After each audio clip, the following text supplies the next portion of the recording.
El proceso de hacer el pan. Los hornos en la ribera del Linares. El origen del pan es incierto, aparece con las primeras civilizaciones. Para remontarse a los orígenes del pan, primero hemos de conocer los orígenes del trigo, que es la principal semilla que se utiliza para su fabricación. El cultivo del trigo surge en Etiopía hace unos 9.000 años. Al parecer, la variedad cultivada en aquellos momentos no era igual a la silvestre ni tampoco a las cultivadas actualmente. Su cultivo se extendió de manera más o menos rápida por el norte de África, Europa e incluso Asia. En el Paleolítico, el hombre aplastaba el trigo entre rocas o piedras para obtener la harina.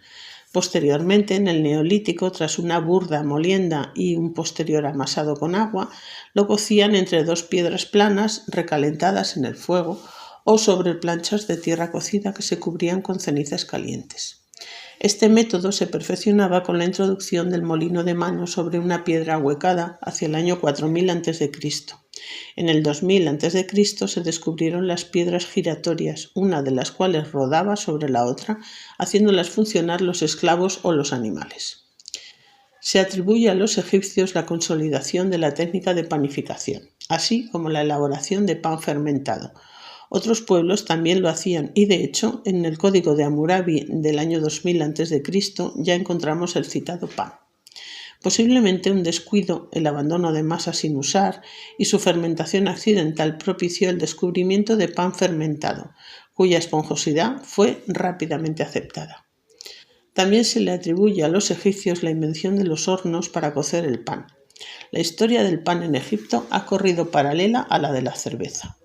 El pan era un alimento esencial y como tal era incluido en la tumba para el tránsito hacia el más allá de los muertos.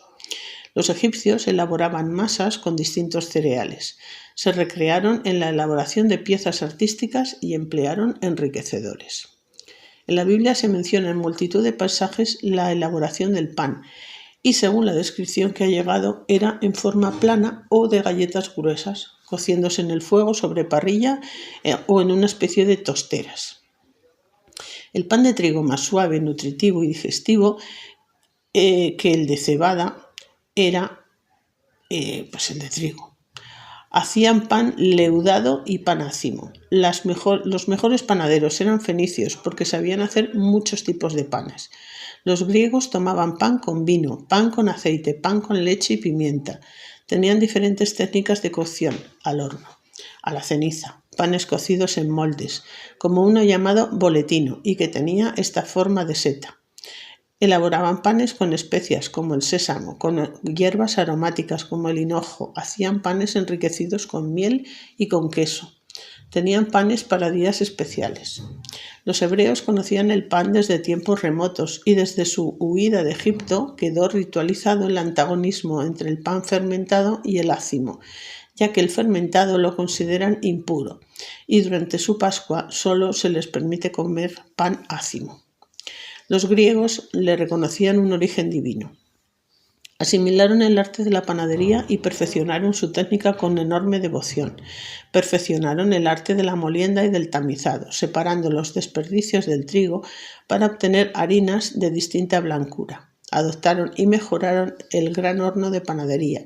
Llegaron a un punto avanzado en el que el arte de enriquecer las harinas con frutas, hierbas y especias consiguió una extensa gama de especialidades y prestaron al cuerpo al concepto de panadería comercial en calidad del establecimiento abierto al público tal y como ha llegado hasta el presente.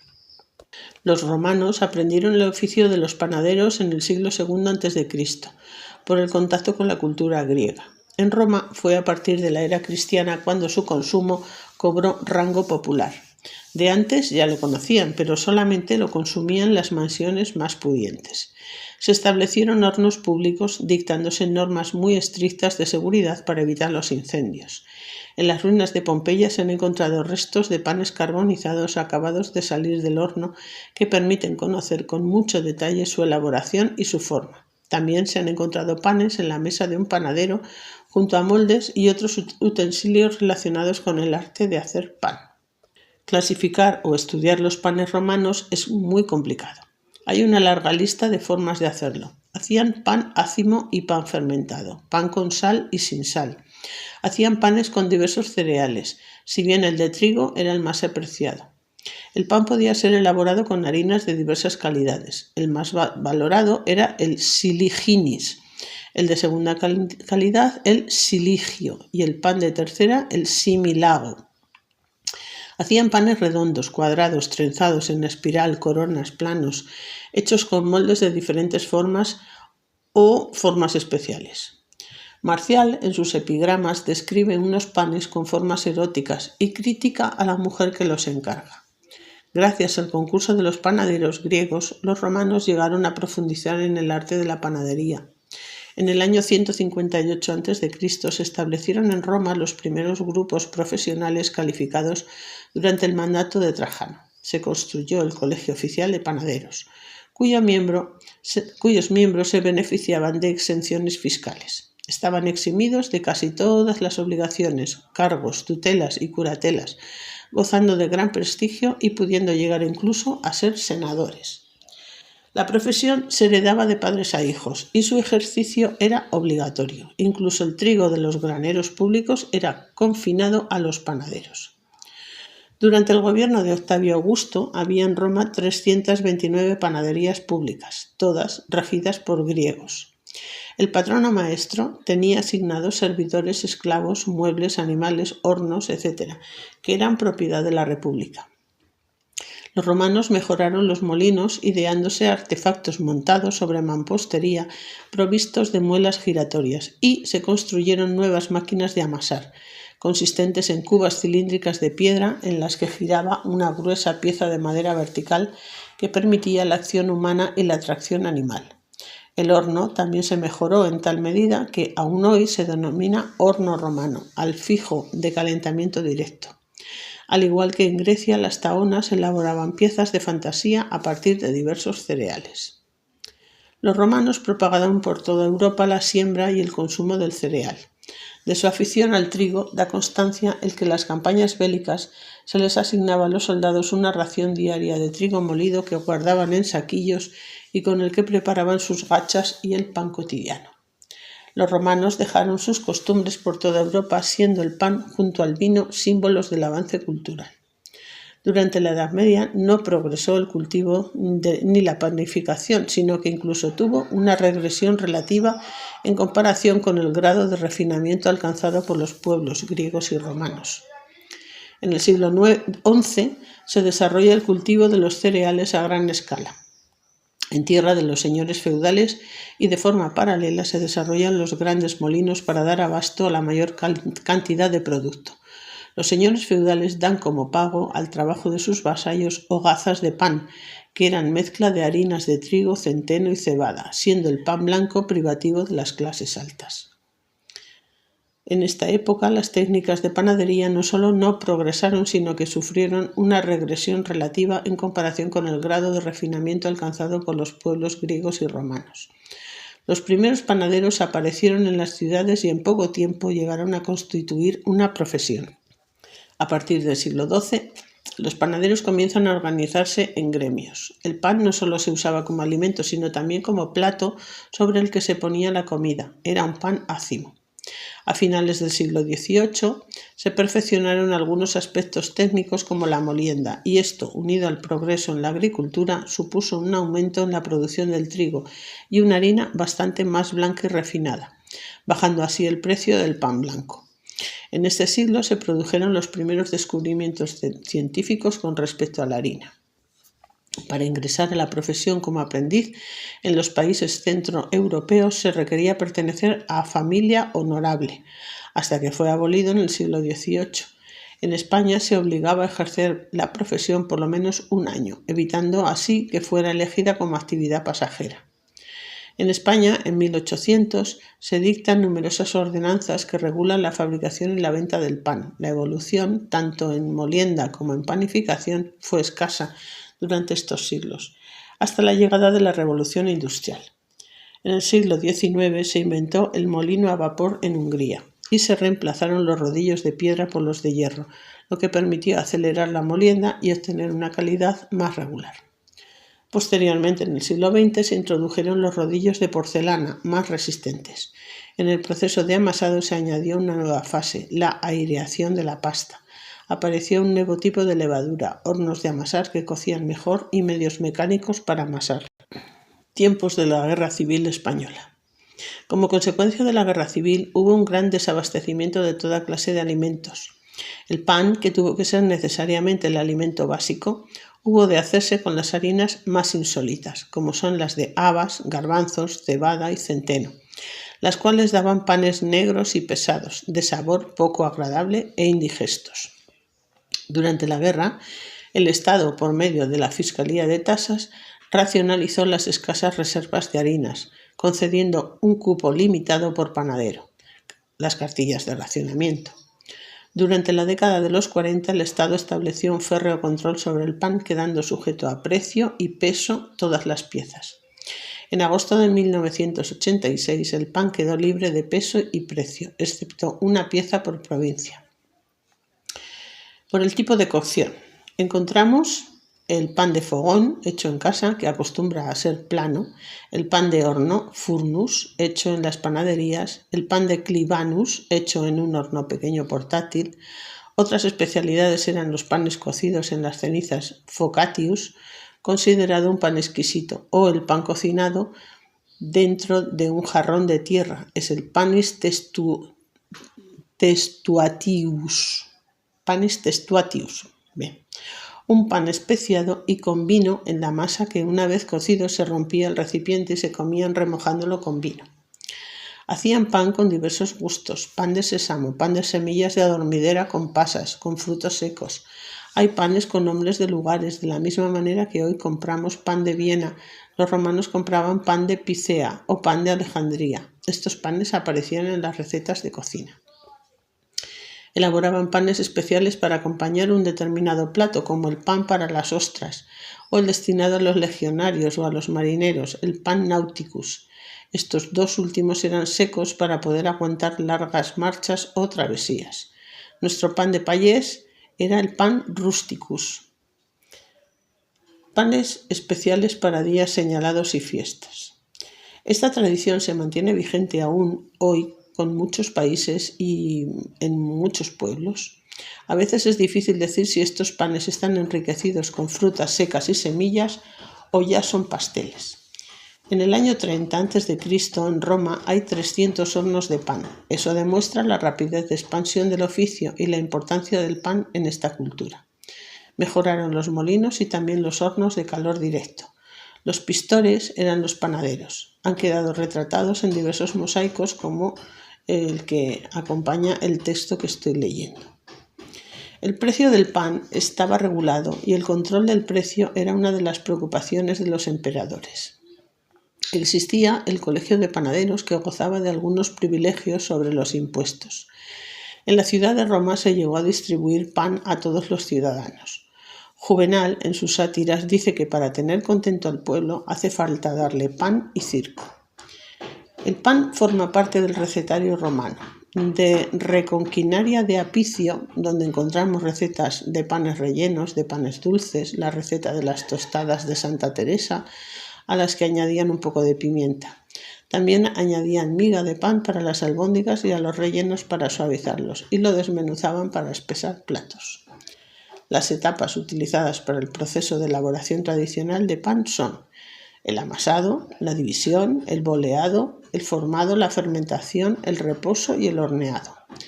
El amasado se trata de mezclar de forma homogénea los diferentes ingredientes básicos, agua, harina, sal y levadura, hasta formar una masa flexible y elástica. Tipos de panes. La reglamentación técnico-sanitaria para la fabricación, circulación y comercio del pan y panes especiales contempla dos tipos de pan, el pan común y el especial. El pan común es el pan resultante de la cocción de la masa obtenida por la mezcla de harina de trigo, sal comestible y agua potable, y fermentada por microorganismos propios de la fermentación, el Saccharomyces cerevisiae. En razón de su elaboración se distinguen las siguientes denominaciones: pan bregado de miga dura, español o candeal, En su elaboración se usan cilindros refinadores. O el pan de flama o miga blanda, elaborado con mayor cantidad de agua y no precisa del refinado con cilindros. El pan especial es el no incluido en el pan común por su composición o su formato especial, es decir, que se le hayan incorporado cualquier otro aditivo o un coadyuvante tecnológico de la panificación, que se haya usado harina enriquecida con adición de ingredientes que aumenta su valor nutritivo o que no lleve sal o microorganismos propios de la fermentación. El pan puede recibir las siguientes denominaciones: pan integral, pan con grañones. A la harina integral se le han añadido grañones convenientemente tratados. Pan con salvado. En el amasado se le adiciona salvado en cantidad mínima de 200 gramos de salvado por kilo de harina. Pan de Viena y pan francés. Es el pan de flama elaborado a base de masa blanda y al que se le añaden además azúcares, leche o ambos a la vez. Pan glutinado. Se le adiciona el gluten hasta que el contenido en proteínas referido a la materia seca del producto final sea igual o superior al 25%. Pan de gluten es el que se le adiciona gluten, pero también su contenido final en proteínas referido a materia seca del producto debe de estar comprendido entre el 15 y el 25%. Pan tostado, que tras su cocción es cortado en rebanadas y tostado. Los biscotes, después de su cocción en moldes con tapa, es cortado en rebanadas y tostado. Colines, la masa panaria lleva grasa, es laminada, cortada en cilindros, fermentada y horneada. El pan de huevo, pan de leche, pan de pasas, pan con pasas y miel. A la masa se le han añadido los ingredientes de los que toman su nombre. Pan de otro cereal. En él se emplea harina de trigo mezclada con harina de otro cereal en una proporción mínima del 51%.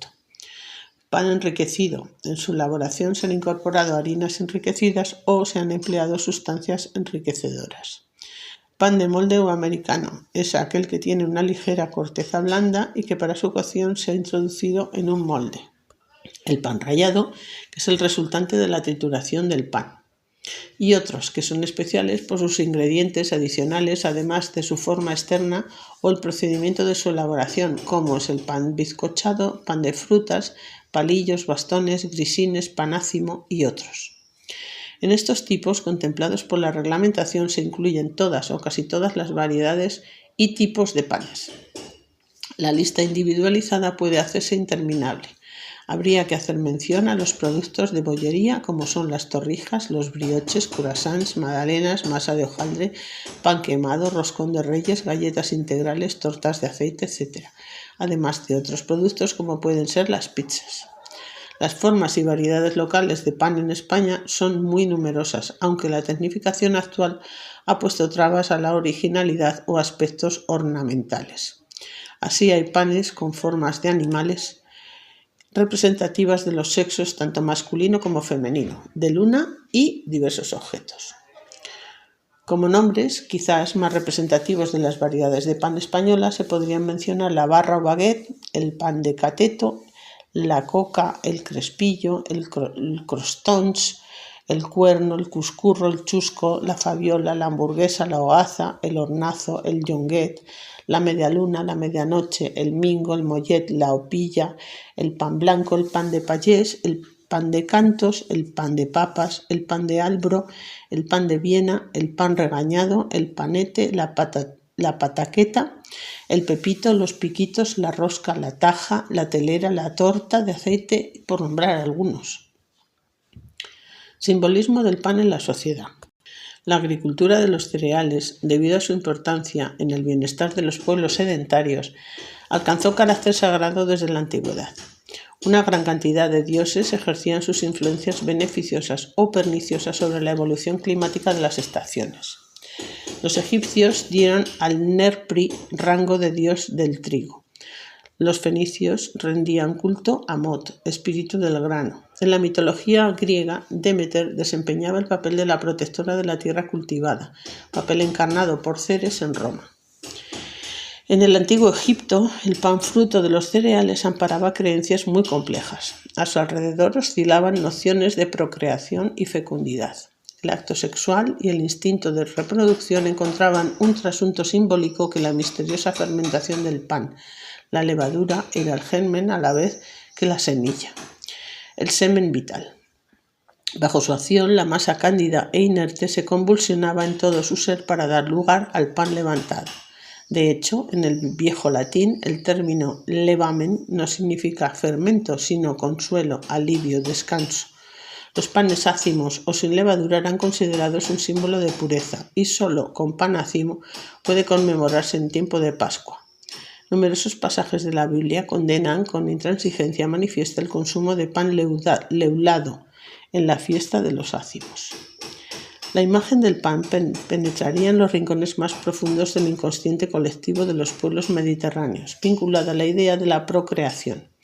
Aún hoy, un abanico de etimologías, proverbios y expresiones cotidianas plenas de uso y vigor corroboran la existencia de connotaciones remotas en la esencia del pan. El papel del pan para crear mitos universales se basa en la similitud existente entre la masa introducida en el horno y el feto en el seno materno. Asimismo, existe un paralelismo entre los movimientos del acto sexual y la acción del panadero al introducir las hogazas en el horno, valiéndose de las palas de madera. De hecho, el sustantivo horno y el verbo fornicar tienen la misma raíz etimológica. ¿A que no lo habías pensado, Yo tampoco. Cuando Jesús celebró la Pascua con sus discípulos, lo que hizo fue prolongar la liturgia doméstica judía de la bendición del pan y el vino. A partir de aquí, la fracción del pan cobra un nuevo significado, convirtiéndose en el acto de culto más importante de su confesionalidad. Belén significa en hebreo casa del pan. Era frecuente que Jesús se identificase a sí mismo con el pan. Yo soy el pan de la vida, yo soy el pan viviente. Curiosamente, el pan ácimo y el concepto de pureza que lo acompañaba no se incorporarían a la liturgia cristiana hasta muchos siglos después. Los cánticos eclesiásticos bautizaron las hostias blancas e inmaculadas de pan ácimo como pan de los ángeles. Así, hasta no hace muchos años, en numerosos rincones de España, el pan se hallaba investido de un halo de religiosidad. A nivel familiar, era rutina que antes de cortar una hogaza, el cabeza de familia trazase sobre su superficie la señal de la cruz con un cuchillo.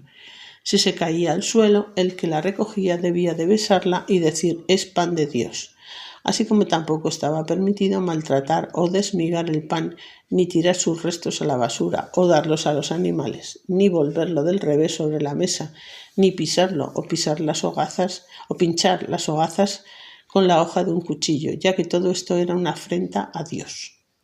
El pan suscita un arsenal de connotaciones espirituales, idólatras y religiosas. Detrás del pan hay más de 6.000 años de supersticiones y ritos. Aún hoy en día no han desaparecido por completo ciertas piezas ornamentales, votivas, milagrosas o simplemente festivas. La presencia del pan en España se manifiesta en ofrendas sacras, donaciones familiares, romerías populares, ceremonias funerarias o actos muy concurridos.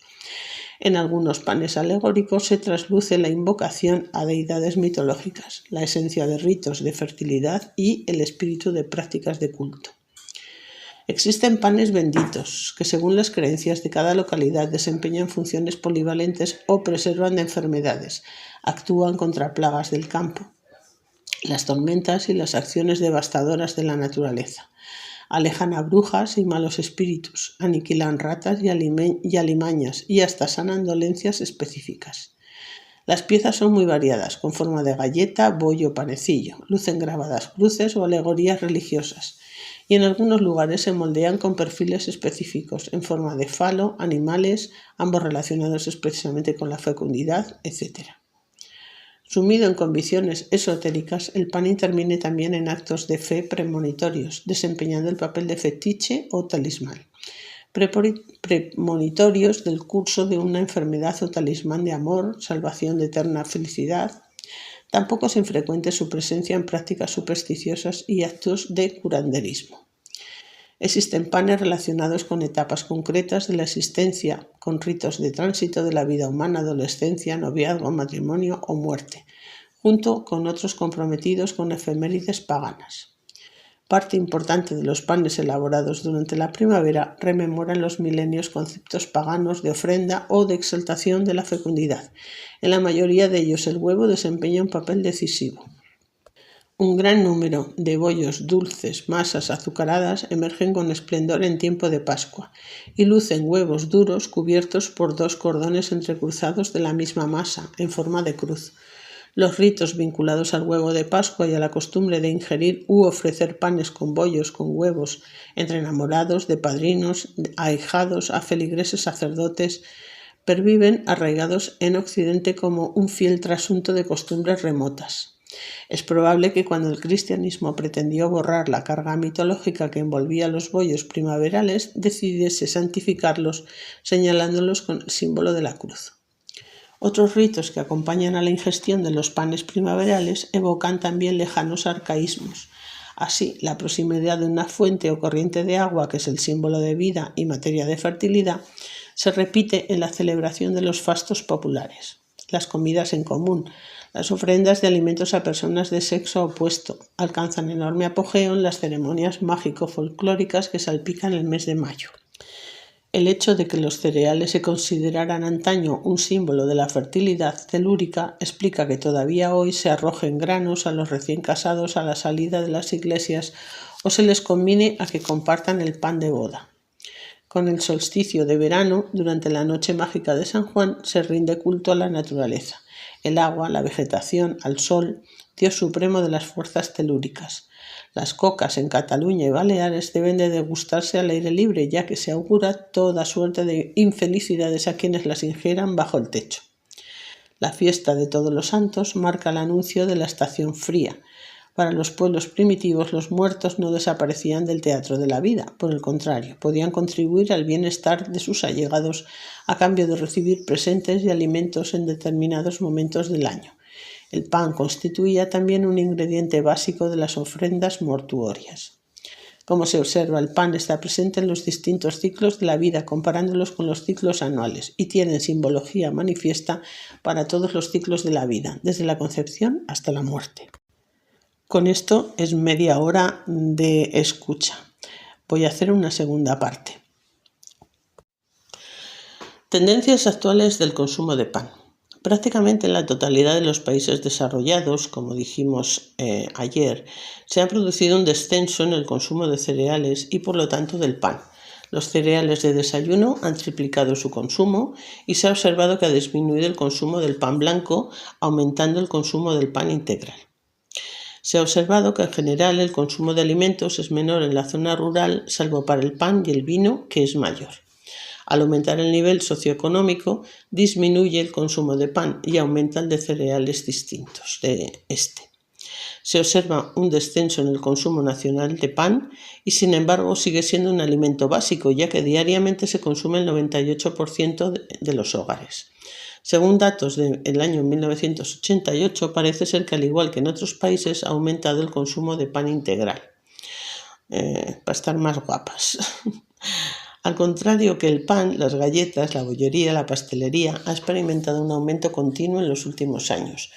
Son todas las zonas que presentan un bajo consumo de pan las que tienen mayor consumo de bollería y galletas.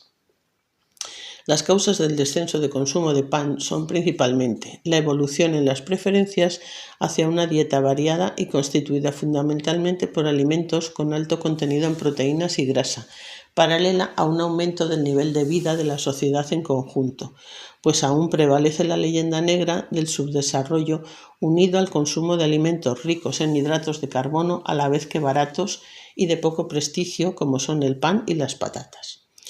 Menor actividad física del hombre actual.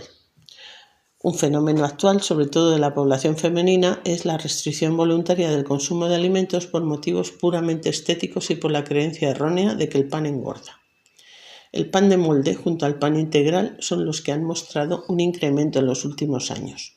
Los tipos de pan común se consumen en general entre las clases sociales modestas, mientras que el de barra flama está introducido en el norte. El pan de payés incrementa su consumo en Cataluña de forma significativa. Los panes especiales aumentan su consumo entre las clases más acomodadas y en las regiones con mayor poder adquisitivo. Se observa que las amas de casa más jóvenes son las que tienen una opinión significativamente más favorable respecto al consumo de pan en el hogar. Los productos por los que se sustituye el pan u otros tipos de panes especiales En lugar de común, el de molde, el industrial o tostado. También se ha sustituido por fruta, verdura, por bollos. Sin embargo, en la mayoría de hogares en que ha disminuido el pan, este no ha sido sustituido por ningún otro producto. Así que se ha observado que el pan común, que no se sustituye por ningún otro producto en las clases medias y bajas y en los municipios más pequeños. El pan integral como sustituto se incrementa en el estatus económico más elevado, en las amas de casa más jóvenes y en Cataluña. Los productos de bollería destacan en los municipios de más de 100.000 habitantes. El consumo de fruta, en lugar de pan común, se acentúa en Levante y en los municipios de 10 a 100.000 habitantes.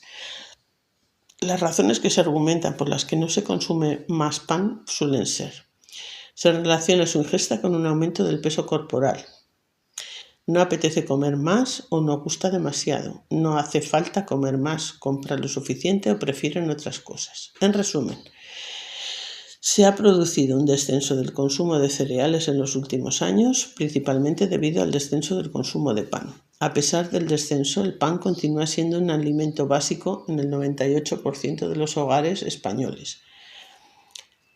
Lo consumen diariamente.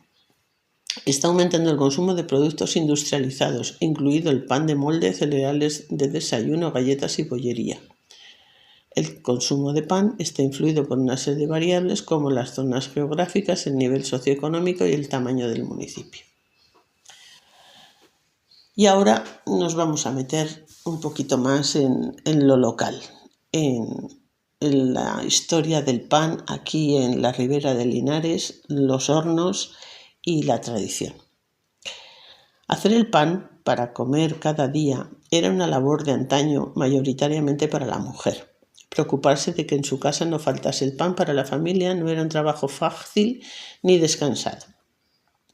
Hasta llegar a tener los ingredientes necesarios había un gran trabajo detrás para obtener el grano con el que elaborar el producto que llevar a la mesa, segar, trillar, aventar y guardar con mimo esos granos dorados para que en todo el año el hambre se quedase en la puerta de casa.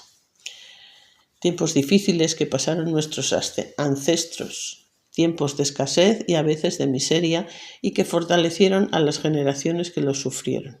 Es por ello que muchos detalles ahora se nos escapan y que no demos importancia en nuestros tiempos a tantas cosas que representaban tener el pan en nuestras casas y que quizás ahora nos levante alguna sonrisa aquello que te voy a contar. Comenzaré por el horno de mi pueblo, Valdeperillo. En la aldea había antaño un horno comunal con 2 bocas, denominado horno de polla. La polla era el pago que se realizaba por utilizar un horno común. Muchos eran los pueblos en los que antiguamente no se permitía disponer de horno en las casas particulares, por lo que para hornear el pan debían de acudir a uno comunitario. Este lugar era conocido, como he dicho, como horno de polla. Este tipo de locales, donde se encontraba el horno para uso común, surgió alrededor del siglo XVI y solía estar en una casa propiedad de uno de los señores feudales o del concejo municipal, siendo una persona, el hornero, la encargada de mantener el horno encendido y preparado durante todos los días del año para su uso por todos aquellos lugareños que lo necesitasen. No es el caso de Valdeperillo, que lo hacían las propias mujeres, teniendo éstas que pagar por el derecho de uso, que podía ser en especies, parte del pan horneado con dinero o en lo que podían. Este acto de remunerar al hornero es lo que se conocía como pollar. Aquí lo que se hacía era pollar para traer la leña. La leña precisamente la traía mi abuelo. Mi abuelo era el encargado de traer las ulagas y le pagaban para ello. Anualmente, mediante subasta pública, se elegía al hornero que se ocuparía de tener el horno de polla listo durante todos los siguientes 365 días. Etimológicamente, el término polla tiene la misma procedencia que pollo. ¿Cuál es el origen de la expresión de montar un pollo? y cuyos diferentes significados son podio, tribuna a la que subirse, banco de piedra junto a la pared a la entrada de muchas casas de campo, y también la que nos interesa en este caso, la tabla o banco de piedra utilizado como encimera que se colocaba en las cocinas. Seguro que más de uno la llamáis o habéis escuchado a alguien llamarlas pollos o polletes. En los hornos de polla, esta encimera, el pollo, estaba colocada junto al horno y ahí era donde se dejaba la masa para que se asentase antes de introducirla para ser horneada. Pues bien, el horno de Valdeperillo, que como he dicho tenía dos bocas, una pequeña que se usaba a diario y otra más grande que se usaba en las fiestas porque era mayor y cabían más panes a la vez. También se usaban para hacer bollos o pastas. El horno se calentaba con la leña que cada uno pagaba o traía personalmente, y esta leña se traía de zonas donde había aliaga, romero y estepa. Como te he dicho, era mi abuelo el que se encargaba de traer las somantas de ulagas desde los montes de alrededor. Mi abuelo Juan Jiménez, el Rojo o Rojillo, para ganarse un jornal era quien traía grandes somantas de leña que se traía al hombro desde el paraje denominado Cumbrero en el Carrascal de Villarroya, para alimentar de leña el horno comunal. Todavía recordado por estas hazañas, pues la distancia al Carrascal andando es considerable, y no utilizaba caballería para traerlas, haciendo una carga doble, poniéndose una rodilla de trapo en la frente y sujetando todo el peso en las cinchas en la frente y en la espalda.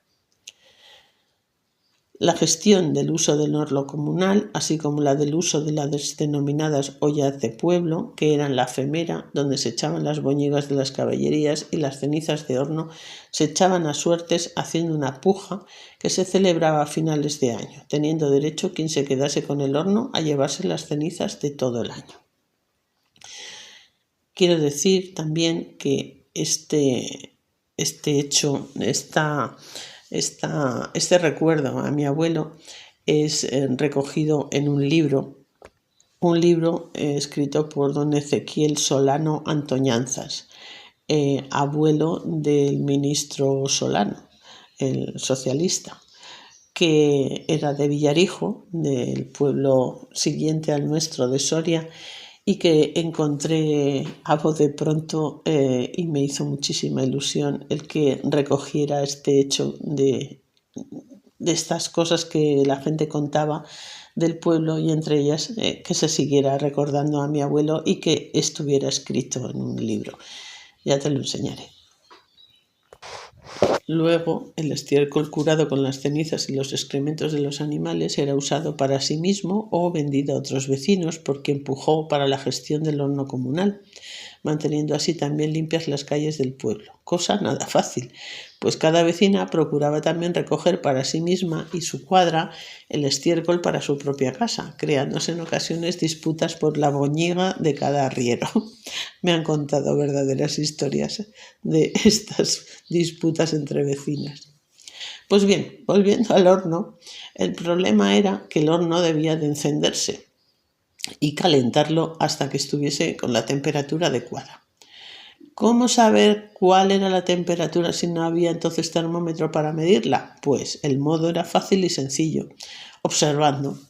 Cuando la bóveda del horno, constituida con ladrillo refractario de arcilla, se pusiese de color blanquecino, es el momento en que la temperatura es la adecuada para hornear el pan. Pero, claro, nadie quería ser el primero ni el último en esta faena.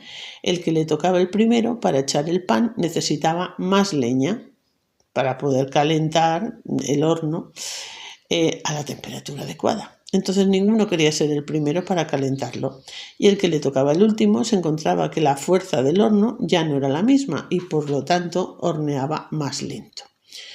Para saber el orden en el que había que echar el pan y para saber en qué orden se tenía que amasar, por las tardes, a la hora de la oración, que era cuando anochecía y normalmente era cuando se salía del rosario de la parroquia de San Antón, a la salida se juntaban las mujeres que querían amasar el pan al día siguiente. Se sentaban en un poyo que hay en la placita justo debajo del horno, al que llamamos el poyo de las suertes. y allí acudían las mujeres que querían echar el pan al día siguiente. Y entonces pues allí hacían la suerte. Cada una llevaba un delantal y un haba. Estas habas estaban marcadas. Cada una tenía una señal diferente y cada una sabía cuál era su haba, para saber cuál era la primera, la segunda, la tercera, etc. Se ponían todas las habas en el delantal, se removía, extrayendo de una en una las habas, y una vez que salían ya se hacían parejas según la cantidad de pan que iba a amasar al otro día. Las parejas se hacían para saber la cantidad de pan que cabía en el horno, que eran unos 30 panes. Vitorina Iturriaga muchísimas veces subía a echar el pan y las mujeres estaban encantadas porque se le daba muy bien juntar unos panes con otros, calculando exactamente el hueco adecuado, porque así cuanto más se juntaban, más cabían. Pero había una picaresca, porque como nadie quería ser el primero, entonces había algunas veces ciertos problemas al echar las habas. Había una vecina, la cual conocían todas, ya que se ofrecía a poner siempre ella el delantal.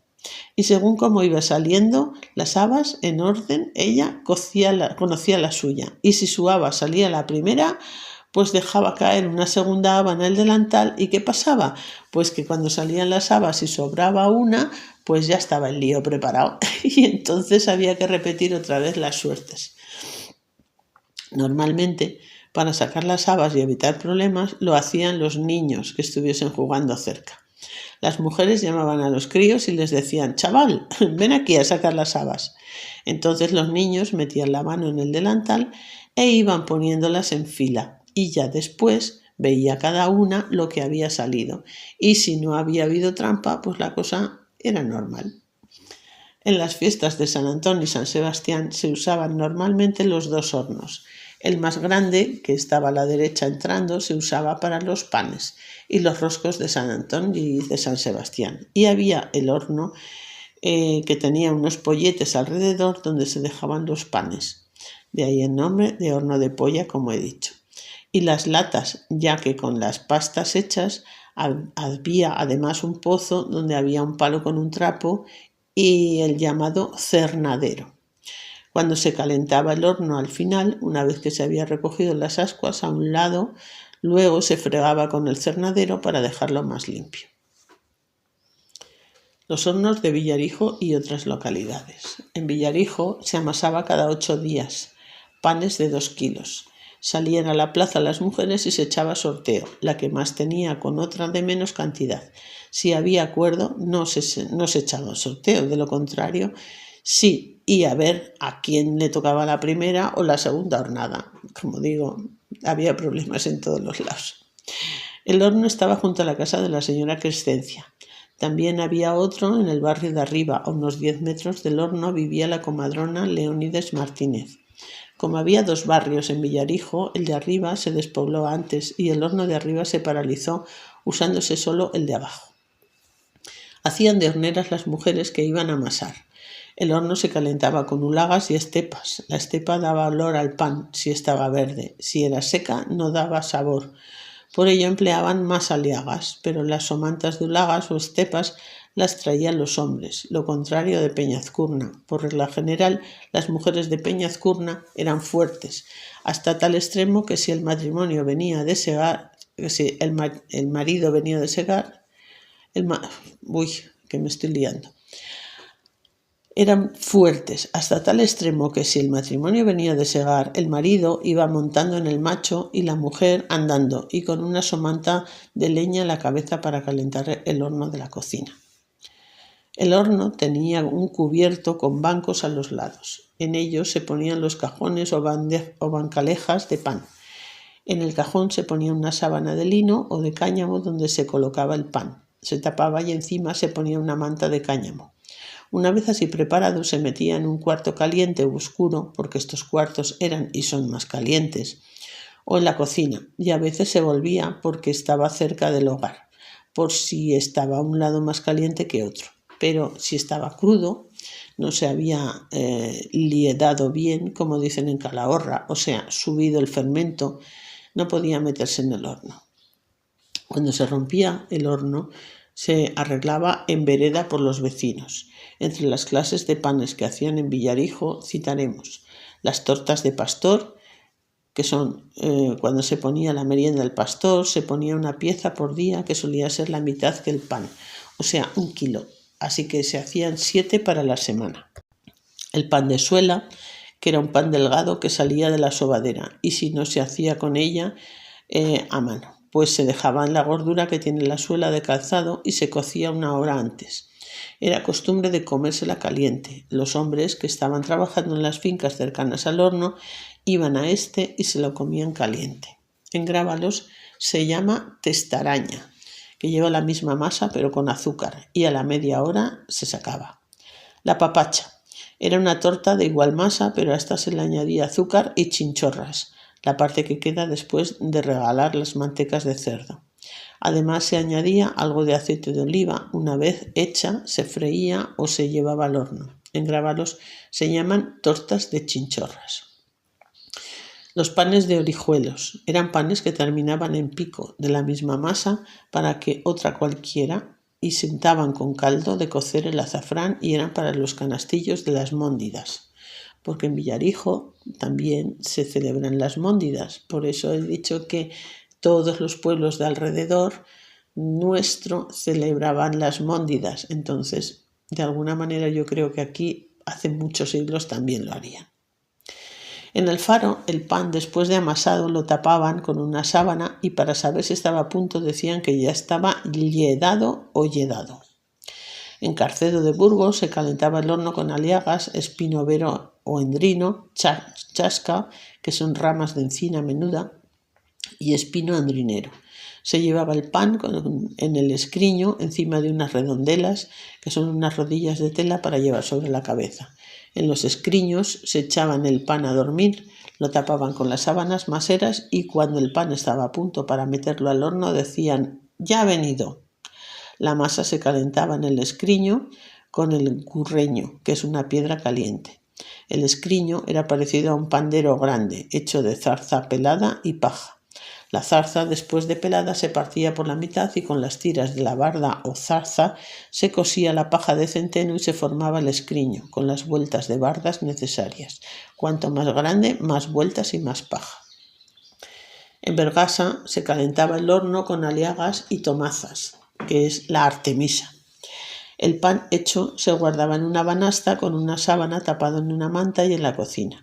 Cuando el pan se agrietaba o reía, ya estaba para meterlo al horno.